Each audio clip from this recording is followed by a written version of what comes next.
Greetings, this is the Get To Free Press, and I'm standing in front of the Valdosta Police Headquarters concerning something that happened at the crime lab. A person in the community of interest, a very well-renowned individual, asked me about this case. I knew nothing about it, but they questioned me, and with further research, I found out that it did happen, and so I'm going in to talk to Chief Childress. And of course, you have a right to know, and it is what it is. Once again, to Get To Free Press, we do what we do because you have a right to know. Greetings, how you doing, Chief? Doing good, George. I see once again we are back in your office again. Let me start out by saying that I received a notice from an individual who told me about something that happened in the crime lab. Mm-hmm. And rather than going to the crime lab, I came to you. You did? And you told me that you was working it and that you would get back with me in a later date. I did. And that you did. Even when I went to city council meeting the other day, you re-emphasized that you still was working it and that you would get with me as well as the news media. Mm-hmm. You know, so you have done that. I couldn't be here this morning, but you invited me to come back separately, and we are here today. Right? That's correct. Okay. Well, I was informed about an individual possibly doing something wrong in the crime lab. Would you just explain to what happened and what the person that brought it to me? They were concerned about it not getting to the public because they told me that somebody at the Valdosta Daily Times was aware of it. But so leaving that out, but the point is that you knew about it, you was working it, and I guess the final analysis is that everything went along as scheduled, right? It did, and I'm going to do this point to this too. Okay. This is a notice, George. Okay. That I use OneNote exclusively. You're certainly welcome to zoom into it. Mm-hmm, mm-hmm. You'll see the date on this email is October 10, 2016. Yes, sir. And it says, Carrie, that's to my internal affairs investigator, Captain Carrie Williams. Please see the attached memo regarding initiation of an IA at the crime lab. Please get the county IA investigator who I asked him to come and help because the county shares the operation of the lab with me. Now, let me be clear, the county had nothing to do with this. Okay. This was isolated strictly to the lab. But let me tell you this too. Let me address the information you got before I go and tell you what happened here. Okay. Sure enough, I had a conversation with the Valdosta Daily Times. A lot of the media had found out there might have been a problem with the lab. Now, I'm not concerned where y'all find it out. It's a free country. More power to you.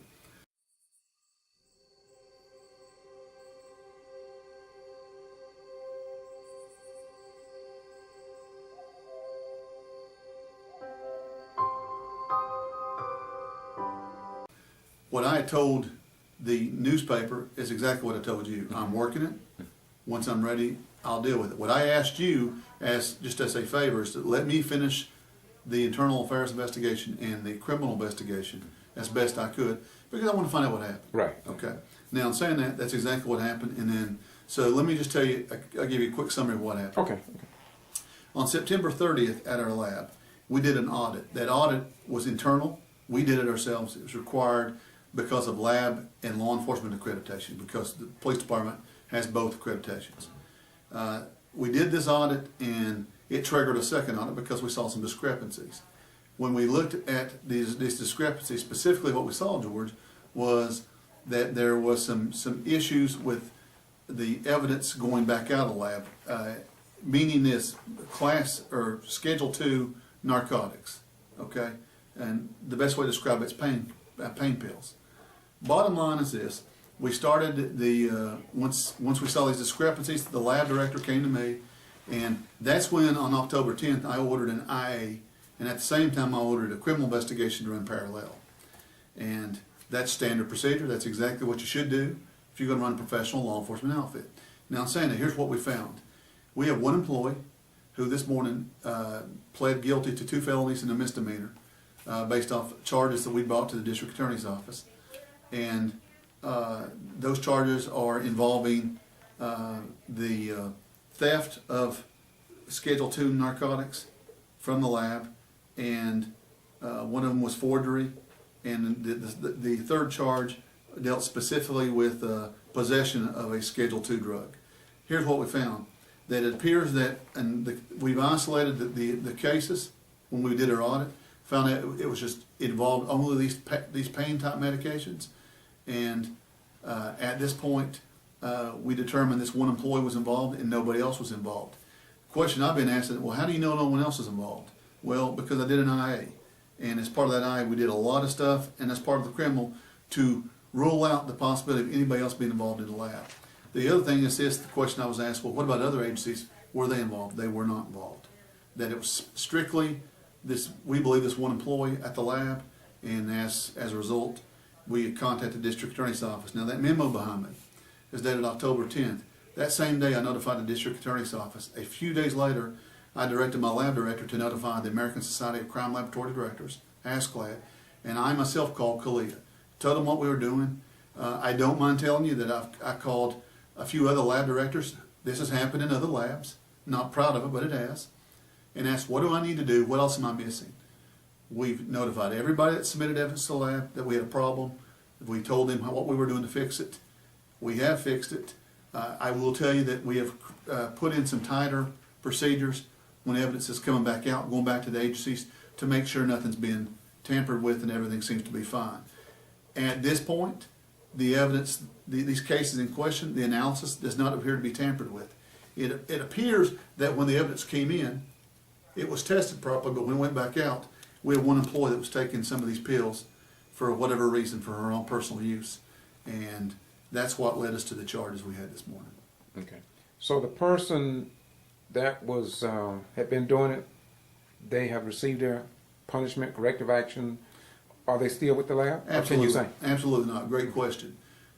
Almost immediately when I found out about this, I put this person on administrative leave. I wanted him out of the lab until we determined what happened. Okay? And then as of last week, I made a decision to fire this person, but she resigned while under investigation, which is her right. And she did that through her attorney. But in saying that, she no longer works for the Valdosta Police Department in the lab, and she will not be working there ever again. I have about 4 questions for you, Chief, and I'll be through. Number one, had you not had a credibility certification in this city and county, what would have happened in a case like that, or would there have been anybody to do the investigation that you did? Okay, let me say this too, and I say this with, I think sometimes we take for granted these accreditations, certifications. It would have been a disaster. Because we have that ASCLD lab accreditation, because we're CALIA accredited. And again, nobody's making us do these processes. We do them because it's the right thing to do. We caught this. Now, I'll say this too. I got a lab director over, her name is Becky Parker Hall. She, in my opinion, showed amazing courage because she initiated the second audit when she saw some things that didn't seem right in the first one. The second one unveiled all this stuff. And then she had the courage to come tell me, we screwed up here, we've made a mistake. And then at that point, that's when we initiated an internal and criminal investigation. George, the truth is the truth. Okay. I don't want you to speak for no one else, but speak for the, I don't know how to put it. You can answer if you'd like, but do you think that it would be a good idea if other police agencies in our community had accredited, like the sheriff department? Absolutely. You I'll say this right off the bat. Yeah. I think you leaving yourself wide open to problems if you're not accredited. Now, in saying that, we had a problem here, and I'm not proud of that. Right. And George, I'm looking right at you when I tell you this too. Right. I run this police department. That lab is part of this police department. That is my responsibility. Now, there's no way to blame here but me that this happened, but accreditation caught it. In fact, I called CALIA and the executive director of CALIA, who I'm good friends with, and told him, you all may have saved my butt here, or saved a lot of mistakes and a lot of innocent people suffering through this, including the public and the civilians without these accreditations.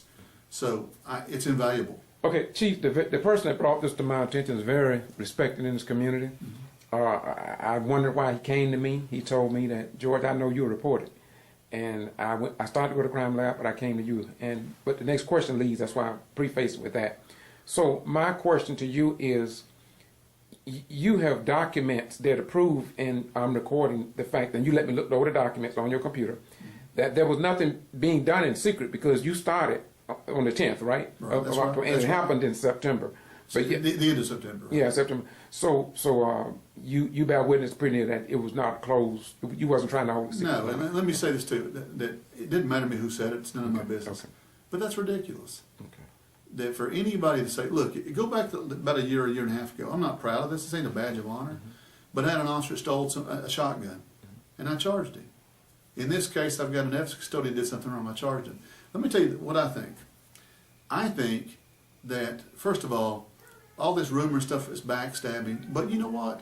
The other part is, I believe it's time for our career field to change. Now, if you make a mistake, you're going to have to own up to it, and you need to do it quickly, and you need to police your own selves. I'm not proud this happened, but I am proud the way my folks have handled this from day one. But no, nothing was being hidden here. I mean, from day one we were looking at this. Okay, Chief, I'm listening to you, but I'm retired military, same manner you are. But I have always been taught that if there's a problem in any department, then they call it heads gonna roll. What happened to the supervisors of the crime lab? Were they counsel, or who will see that they do a better job in policing the crime lab? Well, if there is someone over her. well, there is somebody over her too, and there will be some type of disciplinary action taken against him. But now, in saying that, it's kind of hard to do that when this employee was doing it on her own. I can positively tell you that. And the other part is that, like my lab director, now she's ultimately responsible for everything that happens at the lab. Folks have asked me, well, what happens to her? Look, she's the one who initiated the second audit. She's the one that walked in my office on October 10th and said, we got a problem. And immediately I jumped all over that, and that's when he initiated the IA and then the criminal investigation. So, yes, but I will also say this too. Folks have asked me, well, what have you done to fix it? It's already been fixed. In fact, we've sent corrective action reports to ASCLAD. I can show you those too. Okay. Here's my thing, George, not directed to you, but to the public. Does that sound like somebody's hiding anything? So, Well, I believe you've been open to me. I got one more question. That is that the crime lab, since it's been open, who would have found something, a violation, a potential violation? Who would have found that other than you? well, okay, let me say this too, that the analysis part of the lab, okay, let's say we do about 4 things at the lab. We do crime scene, we do ballistics testing, like firearms and tool marks, and we do firearms and tool marks, and then we do drug analysis. Okay, so we do 4 things, okay? Those are required to do peer review. So I have to have at least 2 people certified to be a firearms examiner, 2 in drugs. Here's why I can tell you this evidence was not tampered with when it was tested. In other words, the reports said what it was is what it was. We know that for a fact. Here's why. Because George Ryan's hypothetically is a chemist. You have to say, yes, that appears to be hydrocodone. I also have to look at independent set hydrocodone. What happened here is when it went back to this evidence custodian, I didn't have a peer review there. Now that's not required by accreditation, but I'm going to have it now. That's one of the things we fixed it. So my short answer is everybody is responsible in any laboratory to catch these kinds of things. So we just saw a problem on the back end when that stuff was going back to these agencies, and we've since then corrected that by doing peer review. Okay. Hypothetical, I'm kind of sticking on that same question. That is the last question, but sticking on the same question, let's say if the crime lab had been over 2 years, who was over the lab that could have caught this before you got involved, or was anybody there to possibly caught? Well, you have a crime lab director, and so Okay. the short answer is the crime lab director is responsible. Yeah, but was there any checks and balances on him? Was it the state, or who would check him? Well, okay, good question. ASCLAD does that. They come and inspect the lab once a year. Okay. In fact, great question. In fact, ASCLAD, the American Society of Crime Laboratory Directors, inspect us every year, and they've already, not because of this, they're going to look at this, and we had to send them corrective action reports to show them how we fixed this and how we caught it. But they're going to come in January. That was already on the books before this surfaced, because they inspect us annually. They're going to come in, and ASCLAD has told us, okay, we want to see the things you put in place to make sure this doesn't happen again. I'm not afraid of that. In fact, if they come in and tell me you need to do additional things, I'm going to do it. Okay. So, Okay, Chief, I'm still on that question, and I don't know. What I'm saying is that who checks the lab? say 3 years ago, if that lab was open, just hypothetical, but if it was open 3 years ago, who would do what you did? Who would have done what I did? The lab director. Now, lab director doesn't normally do analysis. Okay. Okay. The lab director, did exactly what I wanted her to do in this case. She identified the problem. Right. Okay, but what we failed, under her, what we failed to realize was we probably need to have a second person in evidence, as an evidence custodian, checking each other, like we do for the analysis part. So the short answer is just the lab director would have been responsible. Okay, so other words, there is no outside agency who would check on the procedures of the crime lab other than you. Not true. Because we became ASCLD accredited in 14. Okay, okay. They will. Okay. They're the ones that come in and check us. Okay. Okay. Well, now you say check you, other words, they would check you to make sure you are checking them? No. Is that it? No. Okay. No, Help me out. Okay, here's what happens. They're going to send in a bunch of assessors, and they're going to go inside that lab, have nothing to do with me. Okay. I don't even have contact with them. Okay. They come in and inspect that lab to determine if there are any problems, those kinds of things. Now, in between those inspections, like in this case, if we have a problem, we're required to send them a corrective action report, which we've done in this case. Okay. And then they're going to come back in January, already on the books, they were going to come anyway. Okay. And we've already told them, said, well, we're going to look at your procedures to see how you tighten this down to make sure this doesn't happen again. And we think we've done that. Okay. But when they come in, I'll just tell you, the same thing with CALEA, the Commission on Accreditation for Law Enforcement Agencies. If they come in and say, you got a weakness here we think you need to fix, I'm going to fix it. That's why I think law enforcement agencies across this country and laboratories ought to be ASCLD and CALEA accredited. Because I don't know these people come in, they don't know me, and they don't report to me. They report back to a commission. So we now have checks and balances because we're accredited to make sure this stuff doesn't happen. Okay. So if you did not have your accreditation, then short form, what would have happened? Who would have caught that? Short form, Chief. I think it would eventually been caught, but I think there'd been a lot more damage than there was now. I think because of the ASCLD accreditation, I think we caught it early. Okay. We're able to isolate it. Okay. And so there's no doubt it would have eventually been caught. Okay. But how long down the road, George? I don't know. That's why I'm just telling you, thank God we have those accreditations. Okay. Okay, well, I appreciate your, first of all, ever since I've been around you, Chief, including the other Chief, what's Chief Simon? Chief Simon.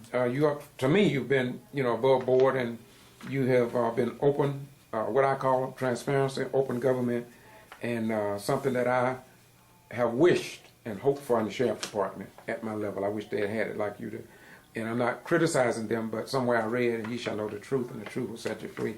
And open government and transparency is a reflection of the founding fathers of this great republic. And I want to thank you for the speed in which you responded to me, and the person that came to me, they will be able to see that everything was transparent and it wasn't open. It was open to the public, and I can't ask for no more. I'll end with this: okay. that I'm a documentation type thing. So if somebody ever come back and say that we were hiding something, look, I mean, I got the documents to back up. I'm not going to do that. Now, I'm not perfect, but as long as I sit in this chair, we're not going to hide a thing.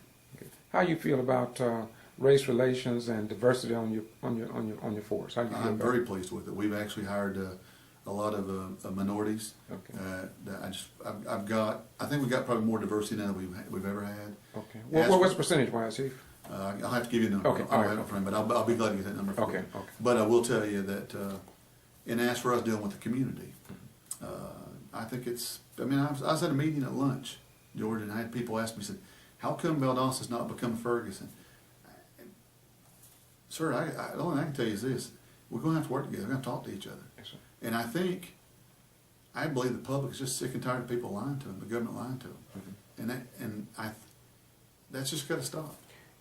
Chief, we'll close the door on that, but I got one final question, because this is sweeping the nation. They say that racial incidents, as well as dealing with homophobia and stuff of this nature, that a lot of those crimes have gone up. I forgot things at 10 or maybe 300%. Have you seen anything like that here in Valdosta? No, sir. In fact, the past 4 years, we've seen a decline in crime. Well, I'm speaking of since Donald Trump became the candidate for the president. No, I haven't seen it here, that's what I'm but saying. I will tell you that, I've got dialogue with chiefs across the country, Okay. and we share a lot of information. Okay. I know what you're talking about. I've heard about it in other areas. I'm just thankful it's not going on in Valdosta. Thanks, Chief. Have a good day, man. Thanks, buddy. Right, peace. Yes, sir.